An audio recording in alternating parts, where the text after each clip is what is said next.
Dear all, in Varsanupekha Granth, Sarvodaya Tika, we had yesterday completed the first Anupreksha, that is the Adruvanupreksha.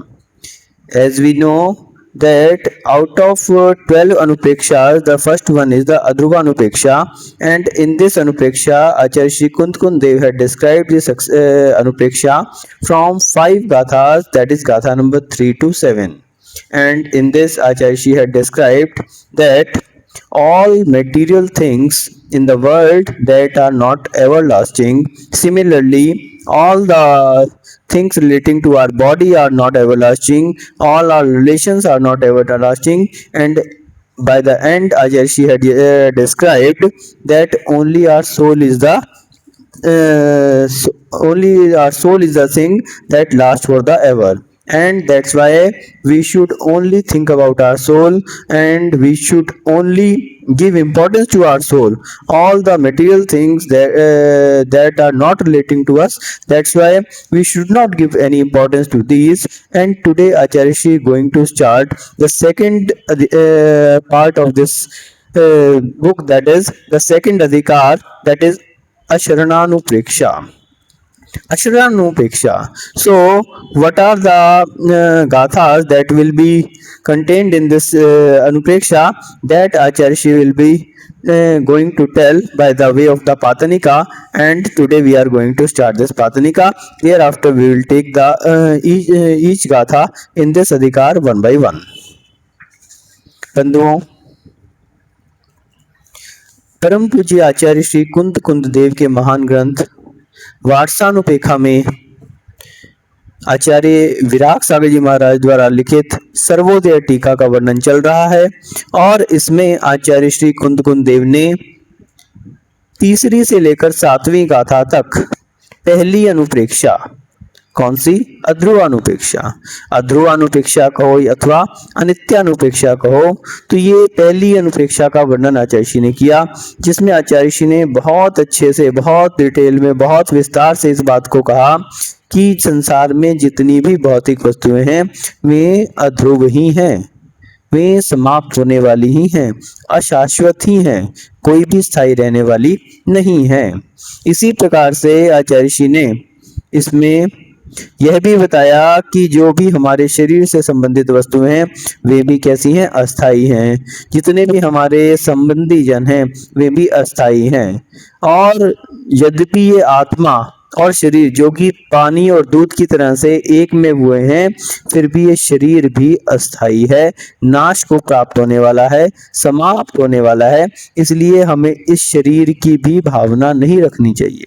और जब हम शरीर से ही भावना हटा लेते हैं, इस शरीर से ही ममत्व हटा लेते हैं, तो निश्चित रूप से सभी संबंधी, सभी शरीर से संबंधित इंद्रियां, बल, यौवन आदि और सभी भौतिक वस्तुएं, सभी संबंधी जन, माता पिता, पुत्र पुत्री, पति और चाचा ताऊ आदि के जितने भी संबंध हैं, इनसे अपने आप संबंध टूट जाता है। भौतिक वस्तुओं की तो बात ही क्या, जो हमारे शरीर से भी सर्वथा भिन्न है। धन संपत्ति, वैभव, मकान, खेत, ये सब क्या है? ये हमारे से सर्वथा भिन्न है। आत्मा चेतन है और ये सब अचेतन वस्तु हैं। तो जब चेतन पदार्थ ही हमारे नहीं हो पा रहे, दूसरे चेतन संबंधी जन ही हमारे नहीं हो पा रहे, तो अचेतन वस्तुएं तो हमारी हो ही नहीं सकती। ये बहुत अच्छे तरीके से आचार्य श्री ने बताया, और अंत में कहा कि ये जो शरीर जो दूध और पानी की तरह से एक में हुआ है इस आत्मा से, यह भी हमसे छूटने वाला ही है, यह भी शाश्वत नहीं है। और अंत में आचार्य श्री ने गाथा नंबर 7 के माध्यम से क्या बताया था? एकमात्र अपनी आत्मा ही नित्य है। निज आत्म तत्व ही जो है वही ध्यान योग्य है, वही मनन योग्य है, वही चिंतन योग्य है। उसी की हमें भावना भानी चाहिए, उसी का चिंतन करना चाहिए और उसी को प्राप्त करने की भावना रखनी चाहिए। तो इस प्रकार से आचार्य श्री ने अध्रुवानुपेक्षा में गाथा नंबर 3 से लेकर 7 तक इस संसार की नश्वरता का वर्णन किया। और अब आचार्य श्री दूसरे अधिकार में दूसरी अनुप्रेक्षा, कौन सी? अशरण अनुप्रेक्षा का वर्णन करने जा रहे हैं। अशरण अनुप्रेक्षा, तो अशरण अनुप्रेक्षा का तात्पर्य है कि संसार में जितनी भी वस्तुएं हैं, संसार के जितने भी लोग हैं, संसार में जितनी भी शक्तियां हैं, ये कोई भी शरण प्रदान करने वाली नहीं है। इस विषय में भी आचार्य श्री बहुत ही विस्तार से इस विषय को कहेंगे। और यहाँ द्वितीय अधिकार के शुरुआत में आचार्य श्री इसकी पातनिका के विषय में बतला रहे हैं कि इसमें यहाँ पर 6 गाथाओं में ये अधिकार कहा जाएगा। 8वीं से लेकर 13वीं गाथा तक ये अधिकार है। तो इसमें क्या क्या विषय लिए जाएंगे और कौन कौन सी गाथाएं ली जाएंगी, इस विषय में आचार्य श्री संक्षेप में यहाँ पर पातनिका का वर्णन कर रहे हैं। असरानुवेक्षा विधियो अहियारो, यानी अशरानुपेक्षा द्वितीय अधिकार है। तो यहाँ पर दूसरा अधिकार शुरू हो रहा है जिसका नाम है अशरणानुपेक्षा, यानी कि जितना भी संसार में लोग हैं ये सब क्या है, इनमें कोई भी हमारी शरण नहीं है। इस बात की आचार्य श्री भावना बानी की प्रेरणा दे रहे हैं। तो इस अधिकार में क्या है, इसके विषय में पातनिका कही जा रही है। मणिमंतोस है रखा इत्यादि गाथाम आदि कृत्वा सम्मतम सन्नानम इत्यादि गाथा पर्यंत षट गाथा अष्टानुप्रेक्षाधिकारे भवन्ति।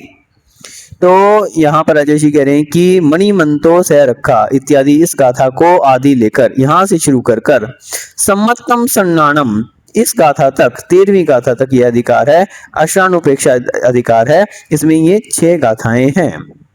तो तत्रापि मणि मंत्रो से रखा इत्यादि गाथा मणि मंत्र औषधि प्रभृतिनी न कश्चित मृत्यु निवारणे प्रवंती इत्यादि कथन रूपेयिका।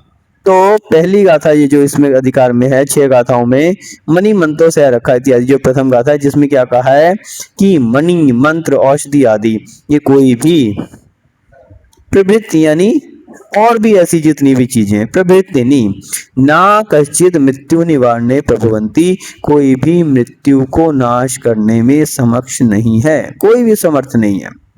कश्चिदपि कोई भी मृत्यु निवारणे मृत्यु का निवारण करने में कोई भी ना प्रभवंती, कोई भी प्रभावशील नहीं है। इत्यादि कथन रूपेयिका। तो ये पहली गाथा क्या है, इस बात का कथन कहेगी कि मणि है, मंत्र है, औषधि है और भी इतनी जितनी भी चीजें हैं वे सब क्या है, मृत्यु को जीतने में कोई भी समर्थ नहीं है। दूसरी बात आगे आगे कह रहे हैं तदनंतर सग्गो हवे ही दुग्गम इत्यादि गाथैका स्वर्गाधिपति इंद्रस्यापि मरणे च ने प्रायकः शरणो व नास्ति इत्यादि कथन रूपा द्वितीय। तो दूसरी जो गाथा इस अधिकार में कही जाएगी जो कि 9वें नंबर की गाथा है। तो 9वें नंबर की गाथा में आचार्य जी क्या कहेंगे, सग्गो हवे ही दुग्गम, इस गाथा के द्वारा क्या कहेंगे, स्वर्गाधिपति स्वर्ग के अधिपति यानी इंद्र, इंद्रस्यापि मरणे इंद्र के मरण में, मरण कहें या च्युन, वहां पे कहते हैं च्युत होना, अपने पद से च्युत होना। तो यहाँ पर उसके लिए मरण कहा जाता है और वहां पे च्युत होना कहा जाता है। तो बात एक ही है, वहां पर भी आयु को पूर्ण होना है और यहाँ भी आयु का पूर्ण होना ही है। तो मरण कहो अथवा च्युत होना कहो एक ही बात है। चाय का शरणो व नास्ति, तो वहां पर कहा जा रहा है कि स्वर्ग के अधिपति इंद्र के भी मरण में, मरण के समय कोई भी रक्षक त्रायक त्राण देने वाला, शरण देने वाला, शरणोवा नास्ति, कोई भी शरण दाता नहीं होता। इस प्रकार से इत्यादि कथन रूपा द्वितीय ये कथन करने वाली दूसरी गाथा है। तदनंतरम नवनिहि चौदसरेणम इत्यादि गाथा, जो तीसरी गाथा है वो क्या है, नवनिहि चौदस रत्नम, इस नाम से जो तीसरी गाथा चलेगी। चक्रवर्ती नाम कृतेपि मृत्यु न कश्चित रक्षका शरण प्रदश्च। चक्रवर्ती की बात यहाँ पर आचार्य श्री कहेंगे। पहले में आप आचार्य श्री ने क्या कहा कि कोई भी मंत्र आदि जो है वो शरण देने वाले नहीं है। दूसरे में आचार्य श्री ने एक एक चीज को लेके इंद्र की बात की कि इंद्र जो है स्वर्ग का अधिपति है, लेकिन उसका भी आयु काल पूरा होने पर उसे भी कोई बचा नहीं पाता। तीसरी गाथा में आचार्य श्री क्या कहेंगे, चक्रवर्ती, चक्रवर्ती जो है जो कि 14 रत्नों का स्वामी है, 9 निधियों का जिसके पास खजाना है, ऐसा चक्रवर्ती वो भी उसका मृत्यु काल समीप आने पर ना कश्चित रक्षका शरण प्रदाश्च, उसको भी किसी की शरण नहीं रहती। इतनी बड़ी सेना भी उसकी धरी की धरी रह जाती है। इतने बड़े वैद्य, इतने बड़े बड़े डॉक्टर, इतने बड़े बड़े मंत्र करने वाले, उपचार करने वाले सभी बैठे रह जाते हैं, लेकिन ये आत्मा शरीर को छोड़कर पलायन कर जाती है, कोई भी उसे रोक नहीं पाता। तो इस प्रकार से चक्रवर्ती की बात कहकर आचार्य यहाँ पर अगली गाथा में कहेंगे तत्पश्चात। इस प्रकार से ये तीसरी गाथा में ऐसा कथन इत्यादि कथन रूपा तृतीया, तो ये कथन करने वाली तीसरी गाथा यहाँ पर कही जाएगी। तत्पश्चात जाति जर मरण रोग इत्यादि का निज शुद्धात्मैव शरणम इत्यादि कथन परा चतुर्थी गाथा। इसके बाद चौथी गाथा इस अधिकार में जो आचार्य कहेंगे जाति जर मरण रोग इत्यादि का। तो जाति जर मरण रोग आदि नाम की जो गाथा है उसमें आचार्य कहेंगे कि निज शुद्धात्मैव शरणम, एकमात्र अपनी आत्मा ही शरण है। अब ये देखिए कि जितनी भी अनुप्रेक्षाएं हैं उसमें यदि कोई सार निकलेगा तो यही निकलेगा कि हमें सांसारिक वस्तुओं से शरण छोड़कर, सांसारिक वस्तुओं की भावना छोड़कर निज आत्म तत्व में मनन करना चाहिए, क्योंकि अनुप्रेक्षा का अर्थ ही यही है। प्रेक्षा यानी ध्यान, और अनुप्रेक्षा यानी जो ध्यान के निकट ले जाए। और कौन सा ध्यान? आत्म ध्यान, निज आत्मा का ध्यान, शुद्धात्मा का ध्यान, यूं कहें कि जिसके लिए हम कहें शुद्धोपयोग। तो शुद्धोपयोग यदि संभव नहीं है तो प्रेक्षा यानी ध्यान तो हमारे लिए इस समय संभव नहीं है, तो अनुप्रेक्षा जो उसके निकट ले जाए, क्योंकि जो ध्यान होता है वो सहज होता है। जो व्यक्ति शुभोपयोग में लीन होता है तो शुभोपयोग से स्वतः मुनिजन जो है सप्तम गुण स्थान में शुद्धोपयोग में उतर जाते हैं। तो उसके लिए बुद्धिपूर्वक नहीं उतरा जा सकता, लेकिन यदि हमारा पुरुषार्थ होता है वो शुभोपयोग के लिए होता है। तो यहाँ पर इसलिए शुभोपयोग को दिलाने के लिए अनुप्रेक्षा, चिंतन, भावना उसकी बात की जा रही है। और इसलिए हर अनुप्रेक्षा, हर जो भी कोई अधिकार हैं वो सभी किसी और लेके जा रहे हैं, निज आत्म तत्व की ओर ही इंगित कर रहे हैं। तो यहाँ पर भी आचार्य कहेंगे कि जो एकमात्र अपनी आत्मा ही है वही शरण है इत्यादि कथन पर चतुर्थी गाथा। तो ऐसा इस अधिकार की चौथी गाथा में कहा जाएगा। एवमेव अरुहा सिद्धायरिया इत्यादि गाथैका अहत प्रवृत्तियोपि शुद्धात्मलीना एव अतः शरणत्वेम शरणम नान्या इत्यादि प्रतिपादन परा पंचमी गाथा। और इस अधिकार की जो अंतिम पांचवी गाथा है, जिसे हम 13वीं गाथा देखेंगे, क्योंकि 7 गाथाएं हो चुकी हैं, छठी गाथा जो रहेगी इसकी तो 13 नंबर की गाथा। तो उसमें क्या कहेंगे आचार्य जी? अरुहा सिद्धा इत्यादि। तो क्योंकि हम सीधा सीधा अपनी आत्मा की शरण नहीं ले सकते, तो इसलिए हम क्या करते हैं, अवलंबन लेते हैं, सहारा लेते हैं। जैसे आपको अगर ऊपर वाली बिल्डिंग के अगली मंजिल पे पहुंचना है तो आप सीधे छलांग लगा के नहीं पहुंच सकते, आपको सीढ़ियों का सहारा लेना पड़ेगा। पहले एक सीढ़ी पे पैर रखेंगे, दूसरी पे, तीसरी पे, चौथी पे, इस तरह से क्रमशः बढ़ते हुए आप दूसरी मंजिल तक पहुंच सकते हैं। तो उसी प्रकार से सीधे अगर हम सोचें कि हम आत्म ध्यान में लीन हो जाएं तो हमारे लिए संभव नहीं है। इसलिए हम आलंबन लेते हैं, अवलंबन लेते हैं। किसका? अरिहंत भगवान का, सिद्ध भगवान का, आचार्य परमेष्टि उपाध्याय पंच परमेष्टि का जो है अवलंबन लिया जाता है। क्यों? क्योंकि उन्होंने निज आत्म शुद्धात्म आत्मा को प्राप्त कर लिया है अथवा उस मार्ग पर अक्सर हैं। तो ऐसे जो पंच परमेष्टि हैं उनका हम अवलंबन लेते हैं। तो वही यहाँ पर 5वीं गाथा में, इसमें अंतिम गाथा में बताया जाएगा इस अधिकार की अरुहा सिद्धारिया इत्यादि गाथा एक अर्हत प्रवृत्तियोपि। तो इस जो अरुहा सिद्धारिया आदि जो गाथा है इसमें क्या कहेंगे? अरिहंत प्रवृत्तियोपि। अरिहंत प्रवृत्तियों यानी कि आदि, आदि से अपने सिद्ध, आचार्य, उपाध्याय, सर्व साधु ये सभी आ जाएंगे। तो इनकी भी शुद्धात्म लीनाए, ये क्या है? अपनी आत्मा में लीन है। अतः शुद्धात्मेव शरणम नान्या। तो इसलिए ये भी जो है ये भी अपनी शुद्धात्मता में लीन रहते हैं। तो वास्तविकता में शुद्धात्मा ही शरण है। हम लोग भगवान की शरण जो लेते हैं अरिहंत सिद्ध आदि की, वो मात्र अवलंबन ही है। लेकिन जब हम निज आत्म तत्व में डूब जाते हैं तो उनका भी अवलंबन हमें छोड़ना पड़ता है। और दूसरी बात यहाँ पर क्या बताया जाएगा कि वे भी अपनी आत्मा में लीन है। जिनकी हम शरण ले रहे हैं वो भी निज आत्मा में लीन है, तो वो भी यही कह रहे हैं कि आप भी अपनी आत्मा में ही लीन हो। पहली बात तो हम उनको अवलंबन लेके अपनी आत्मा तक पहुंचने का साधन बना रहे हैं, और दूसरी बात यह है कि वो भी यही शिक्षा दे रहे हैं कि जैसे हम अपनी आत्मा में लीन हैं, आप भी अपनी आत्मा में लीन हो। तो जब हम देखते हैं कि सप्तम स्थान में व्यक्ति पहुंचता है तो वहां पे ये अवलंबन भी छूट जाते हैं, ये भी अवलंबन छोड़ने नहीं पड़ते, छूट जाते हैं। क्यों?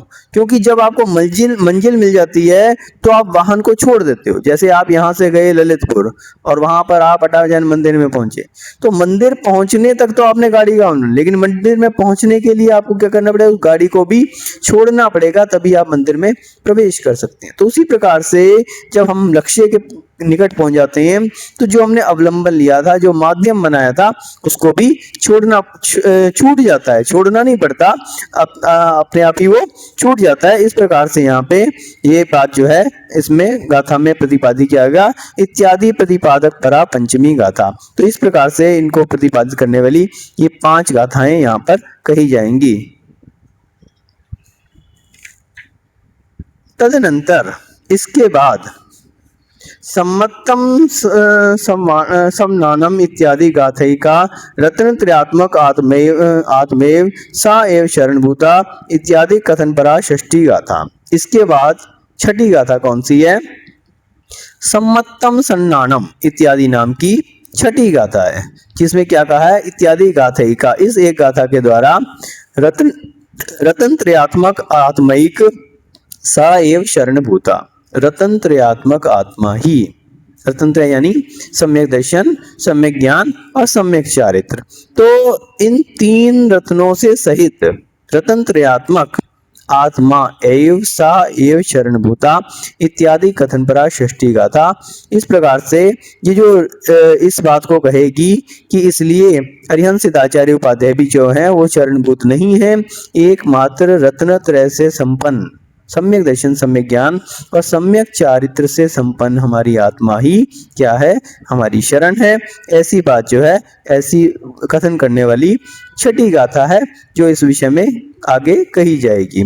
एवं षड गाथात्मको द्वितीयोधिकारा इति समुदाय पातनिका विज्ञेया। तो इस प्रकार से ये 6 गाथाओं वाला दूसरा अधिकार है, जिसमें क्या कहा जाएगा कि संसार में कोई भी शरण नहीं है, सब एकमात्र अपनी आत्मा ही शरण है। तो बंधुओं, जहां हम अनुप्रेक्षा की बात करते हैं तो अनुप्रेक्षा का अर्थ ही है कि जिसे बार बार भाया जाए वो भावना है, और जो ध्यान के निकट ले जाए वो अनुप्रेक्षा है। प्रेक्षा यानी ध्यान, और ध्यान के निकट ले जाने वाली अनुप्रेक्षा है। तो जहां आचार्य श्री ने पहली अनुप्रेक्षा कौन सी, अध्रुवानुप्रेक्षा, अनित्य अनुप्रेक्षा के द्वारा इस संसार की असारता का वर्णन किया। ये संसार असार है, नश्वर है, अशाश्वत है, समाप्त होने वाला है। वहीं दूसरी अनुप्रेक्षा में आचार्य श्री इसकी अशरण की बात कर रहे हैं कि ये संसार शरण लेने लायक भी नहीं है। पहले अनुप्रेक्षा में आचार्य श्री ने कहा कि ये अपना नहीं है, और दूसरी बात ये कही कि ये आपको शरण भी नहीं प्रदान कर सकता। दोनों में अंतर क्या है? दोनों में क्या अंतर है? एक में तो हम उसको ही अपना मान रहे हैं, निज संपत्ति मान रहे हैं, तो आचार्य श्री उस भ्रम से छुटाते हैं हमें कि नहीं, जागो भव्य जीवो, किस भ्रम में पड़े हो, किसको अपना मान रहे हो? ये तो नश्वर है, समाप्त होने वाला है, कभी भी आपके लिए आपका हो ही नहीं सकता। जितनी भी भौतिक वस्तुएं ये कैसी हैं, समाप्त होने वाली हैं, इनका स्वरूप ही आपसे भिन्न है, सब जड़ पदार्थ हैं और आप चेतन पदार्थ हो। चेतन आत्मा कभी जड़ हो नहीं सकती और जड़ कभी चेतन हो नहीं सकता। जिन सगे संबंधियों को आप अपना मान रहे हो कभी आपके नहीं हो सकते। जिन माता को आप अपना मान रहे हो, ऐसी कितनी माताओं ने आपको अनेक बार जन्म दिया, कितने पिता के आप गोद में खेले, कितने बच्चों को आपने आज तक जन्म दिया। जिस बच्चे को आप अपना पति की जिसकी आप बात कर रहे हो, ऐसे संबंध कितने जन्मों में आपने प्राप्त किए, कितने सगे संबंधी।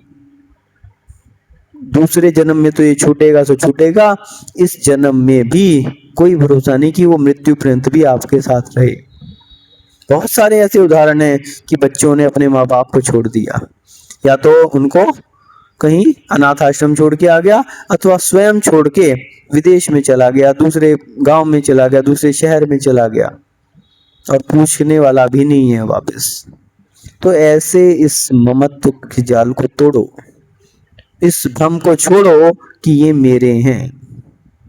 ना ये सगे संबंधी आपके हैं, ना ये धन दौलत जमीन आपकी है, और यहाँ तक कि शरीर का यौवनपना, शरीर का सौंदर्य, शरीर का बल, ये इंद्रियां, ये जितनी चीजें भी हैं ये भी आपकी नहीं हैं, क्योंकि ये सब जड़ पदार्थ हैं और तू एक चैतन्य आत्मा है। निश्वर हैं, ये सब समाप्त होने वाली हैं, आज तक किसी के साथ स्थायी नहीं रही। तो इस प्रकार से, और फिर अंत में आचार्य ने कहा कि शरीर ही आपका नहीं है, तो बाकियों की तो बात छोड़ दें। तो वहां पर आचार्य ने एक अनित्यता की बात की थी कि ये समाप्त होने वाले हैं। अब यहां पर आचार्य कह रहे हैं कि इनकी शरण भी मत लो। आपने इसको दूसरा तो मान लिया, लेकिन आपको लगता है कि इनसे हमें कोई पूर्ति हो जाएगी, इनसे हमारा कोई प्रयोजन सिद्ध हो जाएगा, ये हमारे लिए कुछ काम आ जाएंगे। तो आचार्य जी कह रहे हैं जब मृत्यु सिर पे आती है तो कोई कुछ भी नहीं कर सकता। जिस मृत्यु को आज तक कोई नहीं जीत सका, क्या आप उससे जीत सकेंगे? मृत्यु के सामने आने पर आपके लिए कोई भी शरण नहीं है, चाहे वो राजा हो, चाहे वो बहुत बड़ा मंत्र आदि का ज्ञाता हो, चाहे वो कोई बड़ी से बड़ी औषधि हो, चाहे मंत्र तंत्र आदि हो, ये कोई भी आपकी शरण देने वाले नहीं है। मृत्यु से आज तक कोई नहीं बचा सका। जब आज तक कोई व्यक्ति स्वयं ही मृत्यु को नहीं जीत सका, तो आपको मृत्यु से कैसे बचा सकता है? कितने बड़े बड़े राजा महाराजा, चक्रवर्ती, बलदेव, कितने बड़े बड़े लोग हो गए, आज तक कोई स्थायी नहीं रहा। कोई मृत्यु से उसको तक कोई नहीं बचा सका। एक राजा महाराजा और अधिराजा और चक्रवर्ती तक भी जो वैद्यों और मंत्रवादियों तंत्रवादियों से घिरे रहे, वे सब अपना काम करते चले गए और आत्मा शरीर को छोड़ के पलायन कर गई सभी के बीच में से। जब वे उसकी रक्षा नहीं कर सके तो आपकी रक्षा कैसे कर सकेंगे? इसके लिए उदाहरण देंगे आचार्य जी की, जैसे एक महावन में एक हिरन जो कि एक शेर के चपेट में आ चुका है, अब उसको बचाने वाला कोई नहीं है। उसी प्रकार से इस मृत्यु रूपी सिंह के पंजे में आपका जो ये जीवन है ये दबोच लिया गया है। अब आपको बचाने वाला कोई नहीं है। कोई भी बड़े से बड़ा वैद्य, बड़े से बड़ा मंत्र तंत्र का ज्ञाता, ये सब हमें तब तक रक्षा करते हैं जब तक हमारा आयु कर्म शेष है। आयु कर्म के समाप्त होने पर इनमें कोई भी रक्षक नहीं है। एकमात्र हमारी आत्मा ही हमारी शाश्वत है, उसी की हमें शरण लेनी चाहिए, बाकी किसी की भी शरण नहीं लेनी चाहिए। उसके अवलंबन स्वरूप अरिहंत सिद्धाचार्य उपाध्याय सर्व साधु की हमें शरण लेनी चाहिए। जब तक हम निज आत्मा की शरण में नहीं पहुंच पा रहे, तब तक पंच परमेष्टि की शरण लेनी चाहिए।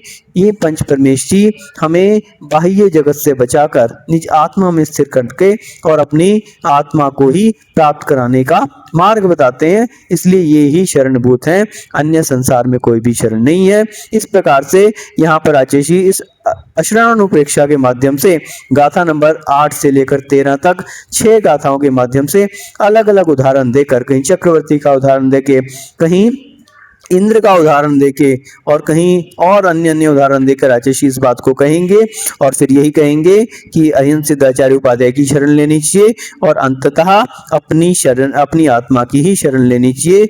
वही एक गणतंत्रात्मक आत्मा जो है आपकी है, अन्य कुछ भी जो है आपके लिए शरणभूत नहीं है। इस प्रकार से यहाँ पर अष्टानुप्रेक्षा के विषय में आज पातनिका गई। कल से अपन इसमें गाथा नंबर 8 के विषय में देखेंगे। ओम नमः सिद्धे।